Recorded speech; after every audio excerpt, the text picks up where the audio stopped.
পাশে দাঁড়িয়ে ভরসা দেওয়ার লোক নেই, সামনে দাঁড়িয়ে পথ দেখানোর লোক নেই, কিন্তু পেছনে দাঁড়িয়ে সমালোচনা করার অনেক লোক আছে। নমস্কার বন্ধুরা, আমি তোমাদের সোমা। আমার আরও একটি নতুন ব্লগে তোমাদের অনেক অনেক স্বাগতম। আশা করি তোমরা সবাই ভালো আছো, আমিও তোমাদের ভালোবাসাতে ভালো আছি। তো যখন এই ভিডিও ভয়েসটা দিচ্ছি ওই দিন না প্রচুর পরিমাণে বৃষ্টি হচ্ছিল, তাই ভিডিওতে একটু বৃষ্টির নয়েজ আসছে। তো তোমরা একটু কষ্ট করে দেখে নিও, শুনে নিও, তো কেউ কিছু মনে করো না, ঠিক আছে? তো সকালবেলায় উঠে মেয়েকে রেডি করলাম, আর এদিকে জামা কাপড় পরিষ্কার করে নিলাম। আর দেখো বাসন টাসন ধুয়ে নিচ্ছি। তো থালা বাসন না ধুলে তো অবস্থা খারাপ রয়েছে, কি বলো তো? সকালবেলার বাসি কাজ। আর মেয়েরা যখন রাতের বেলা ঘুমোই না, তখন সকালবেলায় ভাবি যে কখন উঠবো, কখন কাজ করব, কখন কি করব, মেয়েকে কখন রেডি করব, কখন রান্না করব। আমাদের মধ্যে এই ভাবনাগুলো থেকেই যায়। তো এইগুলো ভাবতে ভাবতেই আমরা ঘুমোই। তো দেখো আমি থালা বাসন ধুয়ে নিয়েছি, আর থালা বাসন ধুয়ে নিয়ে চলে এসেছি। আর এখানে মেয়ের জন্য খাবার করে নিচ্ছি, কারণ টিফিন দিতে হবে। এবার টিফিনের মধ্যে যদি বলো কি দিচ্ছি না, আলু ভাজা আর মুড়ি দেব। তো আলু ভাজা হয়ে গেছে, আর আমিও রেডি হয়ে গেছি মেয়েকে স্কুলে দিয়ে আসার জন্য। আর দেখো এই যে মেয়েকে আমি এখানে দিয়ে দিলাম শরবত, আর ওকে বললাম যে তুমি এই শরবতটা খেয়ে নাও, আর আমি তোমার জন্য মুড়ি আনছি। তো ওর জন্য মুড়ি নিয়েছি। আর দেখো ড্রেস পরিয়ে দিয়েছি, আর এদিকে কীভাবে ওপর দিকে পা তুলে বদমাশি করছে। অনেক দুষ্টু জানো তো। তো ওইসব দুষ্টুমি ওইসব নিয়েই আমার টাইম কেটে যায় বাড়ির কর্ম করতে করতে। আমি মাথাটায় চিরুনি করছিলাম না, তো ওকে খাইয়ে দিলাম। খাইয়ে দেওয়ার পর আমি মাথায় চিরুনি করে নিচ্ছি। আর কি বলবো, এত পরিমাণে মাথার চুল উঠছে, মানে সে বলে বোঝাতে পারবো না। কিছুদিন বাদে হয়তো টাকলু হয়ে যাব। তো তোমাদের কার কার এরকম চুল উঠছে একটু বলবে, ঠিক আছে, কমেন্টে। তো আমার অনেক পরিমাণে চুল উঠছে। আর স্কুল তো বেশি দূর না, স্কুল এখানেই সামনে। তো স্কুলে মেয়েকে দিয়ে চলে এলাম। আর দিয়ে এসে দেখো এই কাজগুলো রয়েছে। কি বলো তো, সারাদিনের মধ্যে মানে কিছু হোক না হোক, বিছানা যদি না গোটানো হয় না, যেন মনে হয় যেন কোনো কিছুই কাজ হয়নি, এখনোই সব কিছু কাজ পড়ে রয়েছে। আর বিছানা যদি এলোমেলো হয়ে পড়ে থাকে না, মানে খুব বিরক্ত লাগে। তো সে কারণে মেয়েকে স্কুলে দিয়ে চলে এসেছি। দিয়ে এসে দেখো আমি বিছানাটা গুটিয়ে নিচ্ছি। আর বিছানাগুলো গুটিয়ে না নিলে হয় না। আর আমি না বেড কভারের ওপর গরমকালে ঘুমোতে পারি না, এটাই আমার হচ্ছে মানে একটা খুব খারাপ। আমি যেখানেই যাই না, সে আত্মীয় বাড়িতেও যদি যাই, আমাকে যদি এই গরমের দিনে বিছানার মধ্যে কিছু পেতে দেয় না, আমি ঘুমোতে পারি না।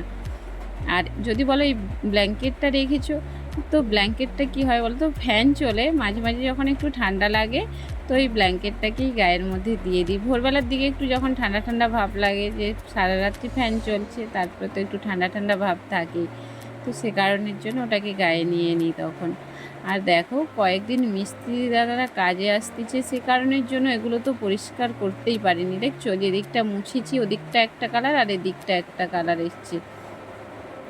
তো সে কারণের জন্য না মানে এত ধুলো পড়ে রয়েছে কি বলবো। আর এখানে দেখো আমার বাড়ির রুমের ভেতরে না, তো একটু লাইটটা মানে একটা সাইড করে লাগানোর ফলে লাইটটা ঠিকভাবে বোঝা যায় না, সে কারণে রিং লাইটটা লাগানো রয়েছে। তো রিং লাইটের লাইটটা দেখো আলমারির মধ্যে পড়েছে, সে কারণে এরকম লাগছে। আর এই আলমারিটাগুলো না, এগুলো মানে পোছাই হয়নি, এত পরিমাণে ধুলো পড়ে রয়েছে, মানে দেখতে নিজেকেও খারাপ লাগছে। কিন্তু কি করব বলো, কিছু করার নেই। ওদিকে দেখতে গেলে এদিকে দেখতে পাচ্ছি না, আর ওদিকে দেখতে গেলে এদিকে দেখতে পাচ্ছি না, মানে সব দিকটাই একার ওপরে হয়ে যাচ্ছে না, এ কারণের জন্য। আর এদিকে আমি ভাত বসিয়ে নিচ্ছি গ্যাসের মধ্যে, আজকে উনুনে রান্না আর করছি না, তো সে কারণের জন্য গ্যাসের মধ্যেই ভাত বসিয়ে নিয়েছি। আর এদিকে দেখো সবজিটা কেটে নিচ্ছি, কুঁদরি ভাজা করব বলে কুঁদরিটা কেটে নিচ্ছি। আর মাকে বলছিলাম প্রথম যে মা সবজিটা কেটে দাও, তারপরে দেখলাম না যে না টাইম রয়েছে, আমি নিজেই কেটে নিচ্ছি। কি বলো তো, মাও তো মানে বয়স হয়েছে, পারে না, তো তারপরেও আমাকে অনেকটাই হেল্প করে, না করলে না আমি মানে একা হাতে এতটা সামলাতেও পারতাম না। এই মেয়েকে দিয়ে আসা নিয়ে আসা, বাবা যখন বাড়িতে থাকে না, আর ওর বাবা তো বাড়িতে থাকে না, সে কারণের জন্য আরও চাপটা বেশি হয়ে যায়। আর এদিকে বড় মেয়ে স্কুলে যাবে, তার জন্য আবার রান্না করতে হচ্ছে। আর আমরাও ওই একবারেই রান্না করে নিচ্ছি, আর দুপুরে রান্না করব না।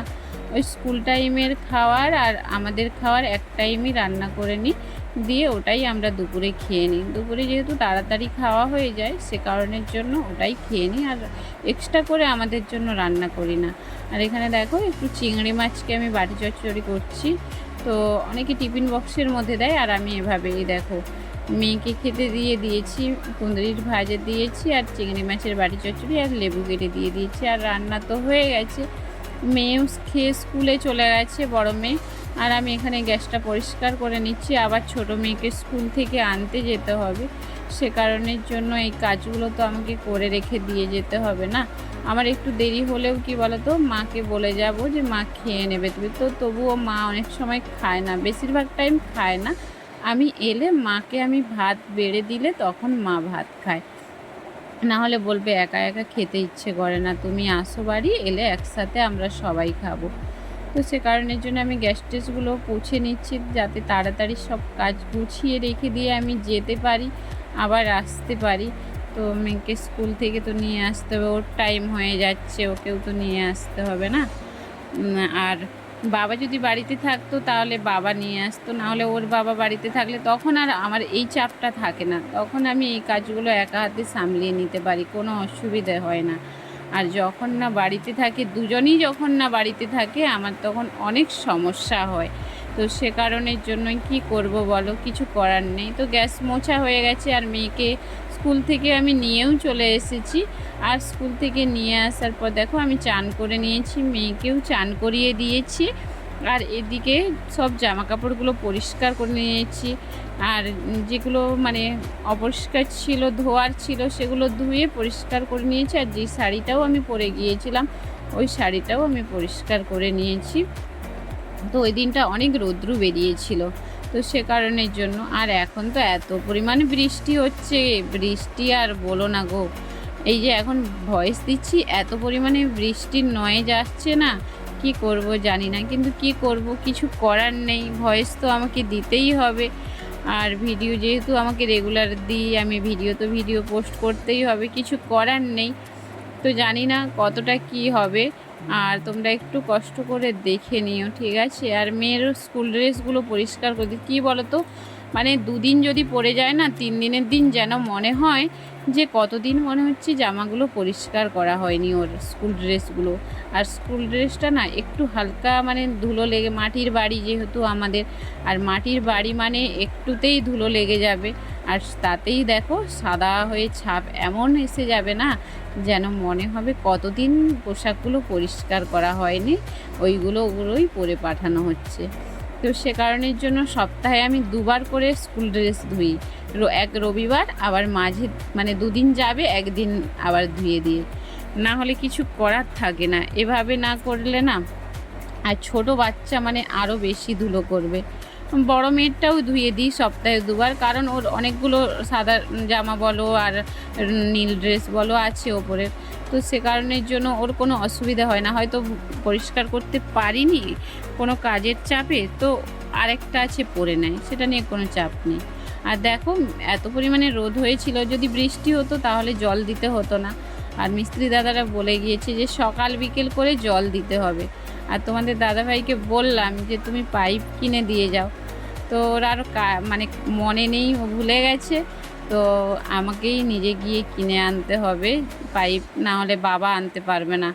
বাবা না মানে সব কিছুই করবে, বাবা বুঝতে পারেন না যে কোনটা কিভাবে কি করলে কি হবে। তো সে কারণের জন্য বাবা আমার সাথে যাবে, আমি আর বাবা করে গিয়ে আমি পাইপ কিনে আনতে হবে। আর না হলে না দেখো এরকম করে সম্ভব না, যখন রিংটোন হয়ে যাবে আবার এর ওপরে উঠে যাবে, তখন তো আমারই অসুবিধে হবে।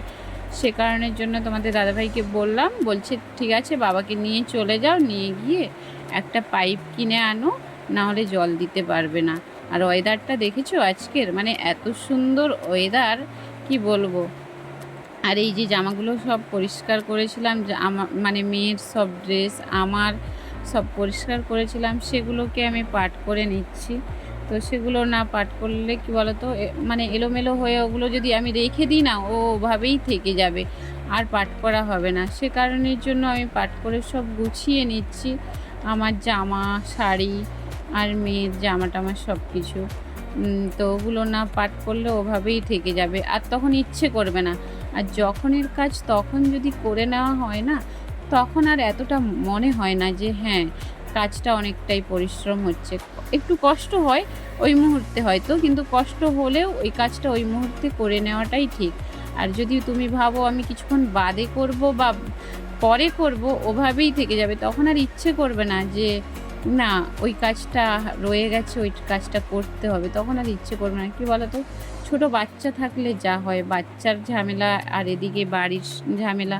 আবার বড় মেয়েকে দুজন টিচার আসেন পড়াতে, ওদেরকে মানে সব রকম সমস্যা মানে নিজের ওপরে চলে আসে। তো নিজেকে সবটা সামলে উঠতে না মানে অনেক কষ্ট হয়। তো কি করব, কিছু করার নেই, যেহেতু কিছু করতে মানে করতে তো হবেই নিজেকে, না যে তুমি ভাবো যে না করবে না, বসে থাকবে, তো ওভাবেই থেকে যাবে।